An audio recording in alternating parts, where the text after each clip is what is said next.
The moon hung low in the sky, casting eerie silhouettes across the deserted park.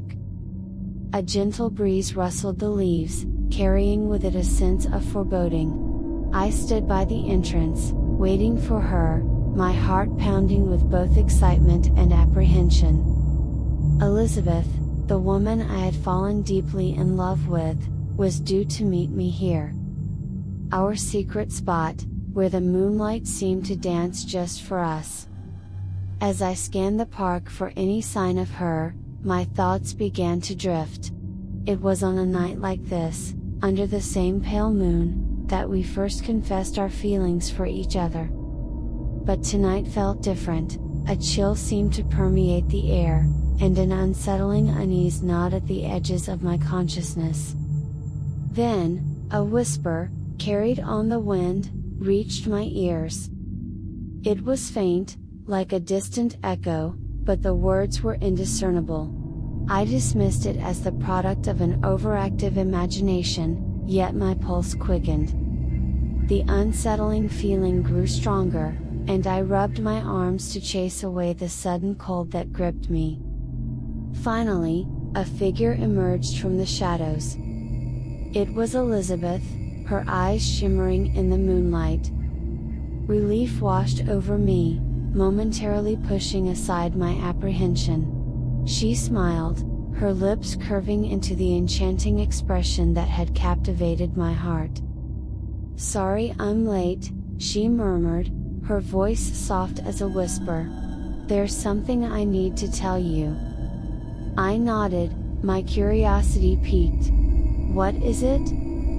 Her fingers twined with mine, her touch as warm as ever, yet a strange sensation seemed to crawl up my spine. Her gaze held mine, unblinking, as she began to speak. I felt it for a while now. A presence, lurking in the corners of my mind. Whispers that I can't escape. My concern deepened as I looked into her eyes. What kind of whispers?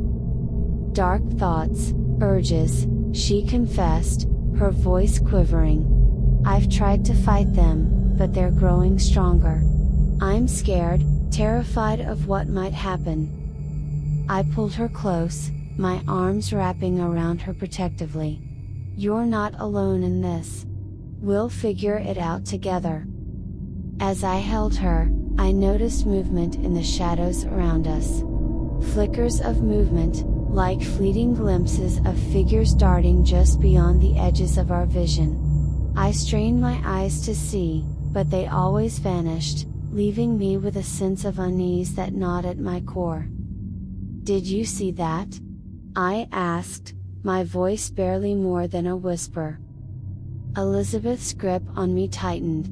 "See what?" "Never mind," I mumbled, chalking it up to my imagination once more. But as we stood there, enveloped by the night, the whispers grew louder. They were no longer confined to the wind, they echoed inside my head, resonating with Elizabeth's confession. Dark thoughts, sinister desires, they slithered into my mind like serpents.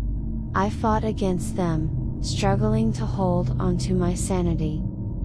Elizabeth pulled away from me, her face contorted in pain.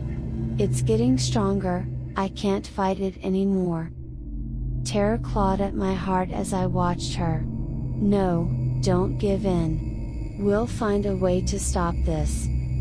But her eyes, once filled with warmth and love, now gleamed with an unholy light. A chilling smile spread across her lips, and the whispers in my mind became a cacophony of malevolent voices. My body trembled, torn between the love I felt for her and the fear of the darkness that consumed her. In that moment, I knew what I had to do. With every ounce of strength, I backed away from her, my heart heavy with sorrow. "I won't let you hurt me," I whispered, my voice breaking. The shadows deepened around her, morphing into twisted forms that stretched and contorted in grotesque shapes. Elizabeth's laughter rang out, a haunting melody that sent shivers down my spine. "You can't escape it. Embrace the darkness, my love. As I turned and fled, the park seemed to shift around me, the landscape warping into an otherworldly labyrinth. The whispers pursued me, relentless and cruel. I stumbled and fell, the ground shifting beneath me, and I found myself face to face with a mirror. My reflection grinned at me, but it wasn't my own face that stared back. It was a twisted version of myself, consumed by the same darkness that had taken Elizabeth. The whispers crescendoed, drowning out all reason, and I screamed, my voice blending with the cacophony. Then, darkness. When I awoke, I was alone, lying on the cold ground of the park. The moon was high in the sky, casting its pale light upon me. My heart ached with loss and grief, but also a newfound determination. The whispers were gone, the shadows had receded, and Elizabeth was nowhere to be seen. In the aftermath, I learned that our love had been tainted by a malevolent force that fed on our emotions. It had consumed Elizabeth, twisting her into a vessel of darkness. It was a horror story that transcended the boundaries of reality and love, leaving me haunted by the echoes of that fateful night. And so, I walked away from that park, forever changed by the events that had unfolded there. The moon continued to shine, casting its gentle light upon the world, but I knew that beneath its surface, there were shadows that whispered secrets of darkness and despair.